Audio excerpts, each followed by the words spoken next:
Magandang araw mula sa Diskurso on Air. Welcome sa Diskurso Totoo, Balitang Diretsahan, Totoong Usapan. Ako si Benj Ramos at silipin natin ang mga may init na kaganapan sa ating bayan. Ano nga ba mga balita ngayon? Pag-usapan natin yan. DPWH humihingi na ng tulong sa mga eksperto para ayusin itong flood control projects. At Ombudsman maghahain ng kaso sa November 25 pero walang plunder. Okay, fine. Credit where it's due.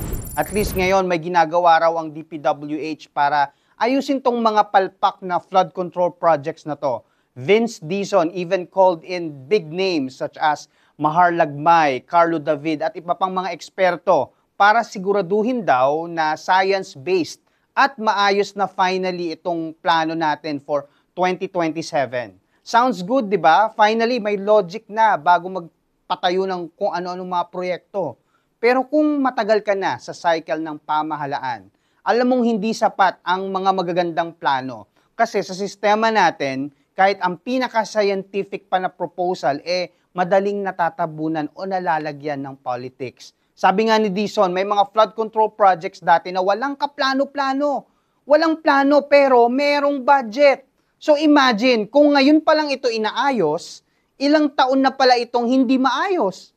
And sure, this new team might mean change. Hopefully for the better. Pero kung tutuusin, every new start in the government sounds the same.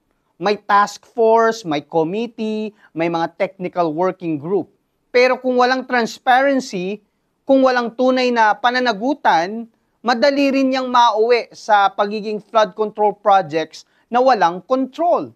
Kaya oo, maganda itong hakbang ng DPWH. Bagong simula, pero dapat laging merong nagbabantay Kasi kung may aral na dapat tayong matutunan sa nangyari, ito ay yung kapag hindi tayo naging mapagmatsyag, kahit anong reform ang gawin, pwedeng matangay sa agos, pabalik sa dating gawi. Sabi ng Ombudsman, maghahain daw sila ng mga kaso sa anomalya, sa flood control project sa November 25.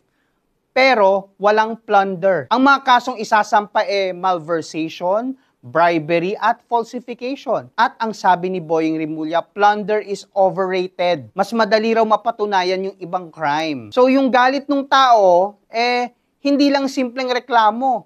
Umabot na sa lansangan, gaya nga nung nangyari noong September 21. At hindi pa dito natatapos ang lahat. May panibagong kilos protesta na naman sa November 30. Ito yung rurok ng mga rally na ginagawa tuwing Biyernes mula noong October 10. Kaya habang sinasabi ng mga nasa pwesto na may ginagawa daw sila, ang tao naman sinasabing ilang beses na namin narinig yan. Magpapasko na, dapat ito yung time na medyo gumagaan naman yung loob ng mga tao. Ang best Christmas gift siguro na maibibigay sa atin, kung bago magpasko, may malinaw na justice. Tapos ngayon, sabi ng Ombudsman, may mga kasong isasampa bago mag-December 25, pero walang plunder.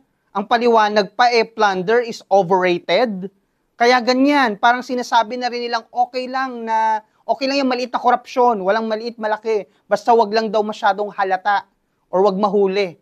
Kaya hindi nakapagtataka kung bakit sa kalsada na napupunta yung galit ng tao. Ilang buwan nang may rally, may riot, may mga panawagan ng pagbabago. Pero ang nakukuha lang natin puro press con, statement, labas ng pangalan, pero walang nananagot. At ngayong patapos na yung taon, parang yung pasensya ng Pilipino patapos na rin, paubos na rin. Will 2026 be a new beginning? At yan ang mga may init na balitang hatid natin ngayon. Pero bago natin tapusin ang episode na to, para sa lahat ng nakipaglaban at kasalukuyang nakikipaglaban sa cancer, hindi pa huli ang lahat. Sa We Hope Chemotherapy Center sa Naga, Imus at soon sa Parañaque, sagot na namin ang inyong paggaling. May oncologist na handang makinig at mag-assess ng inyong kondisyon Monday to Friday, 8 a.m. to 5 p.m. at may oral at IV chemotherapy na available. Hindi na kailangan mangamba. Para sa PhilHealth members, libre ang treatment. Dahil ang laban sa cancer, hindi mo kailangan harapin mag-isa. Dahil sa We Hope Chemotherapy Center, may kasama kayo sa bawat hakbang ng paggaling. Salamat sa pagsama sa akin sa Diskurso Totoo, Balitang Diretsahan, Totoong Usapan. At huwag kakalimutang i-like itong video, mag-subscribe at i-click ang notification bell. I-follow nyo rin kami sa aming social media, Facebook, X, Instagram, TikTok at Diskurso on Air.